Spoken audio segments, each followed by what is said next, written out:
नमस्कार। आज की कहानी का विषय है कुछ भी करने से पहले थोड़ा सोचे। एक युवक ने शादी के कुछ साल बाद पिता से कहा कि वह विदेश जाकर व्यापार करना चाहता है।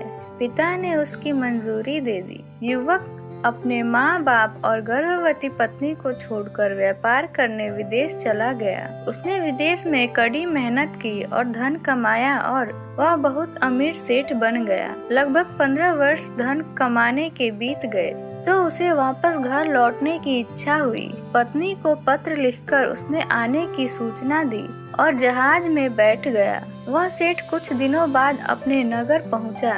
नगर के एक चौराहे पर ही उसने देखा कि एक व्यक्ति एक बोर्ड के साथ खड़ा था। उस बोर्ड पे उसने लिख रखा था, बेशकीमती ज्ञान के सूत्र। सेठ ने उस व्यक्ति के पास जाकर पता किया तो उसने बताया कि मैं बेशकीमती ज्ञान के सूत्र बेच रहा हूँ। तो सेठ ने बोला, ठीक है, एक सूत्र मुझे भी दे दो।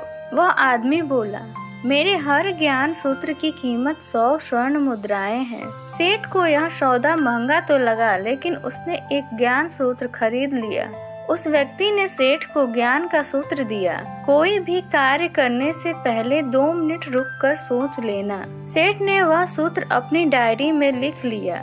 सेठ को अपने घर पहुंचते पहुंचते रात हो गई। सेठ ने सोचा, इतने सालों बाद लौटा हूँ तो क्यों ना सीधे पत्नी के पास पहुंचकर उसे सरप्राइज दूं। घर के चौकीदारों को इशारों से अंदर कुछ भी न कहने से मना कर दिया और सीधे पत्नी के कमरे में गया। वहाँ का नजारा देखकर वह चौंक गया। उसने देखा उसकी पत्नी के साथ एक युवक सोया हुआ था। यह देखकर सेठ गुस्से से आग बबूला हो गया। वह सोचने लगा कि मैं परदेश में उसकी चिंता करता रहा और यह यहाँ अन्य पुरुष के साथ सो रही है। आज मैं इन दोनों को जिंदा नहीं छोड़ूंगा। वह गुस्से से अपनी तलवार निकालकर दोनों पर वार करने ही जा रहा था। इतने में उसे 100 स्वर्ण मुद्राओं के बदले जो ज्ञान सूत्र खरीदा था उसकी याद आ गई कि कुछ भी करने से पहले 2 मिनट सोच ले।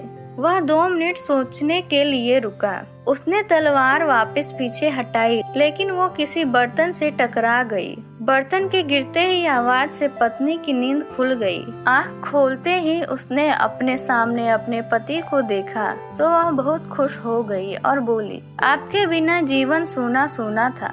इंतजार में इतने वर्ष कैसे निकले यह मैं ही जानती हूँ। पत्नी ने इतना बोलकर पास सोए हुए युवक को उठाते हुए बोली, बेटा उठ जा, तेरे पिताजी आ गए हैं। युवक उठकर जैसे ही पिता को प्रणाम करने झुका तो माथे से पगड़ी सेठ के पैरों में गिर गई। उसके लंबे लंबे बाल बिखर गए। सेठ की पत्नी ने कहा, यह आपकी बेटी है, इसके सम्मान को कोई आँच न आए इसलिए मैंने इसे बचपन से ही पुत्र के समान पालन पोषण और संस्कार दिए हैं। यह सुनकर सेठ की आंखों से आंसू की धार बह निकली। उसने पत्नी और बेटी को गले से लगा लिया और सोच लगा, यदि आज मैंने उस ज्ञान सूत्र पर अमल नहीं किया होता तो आवेश में आकर कितना अनर्थ हो जाता।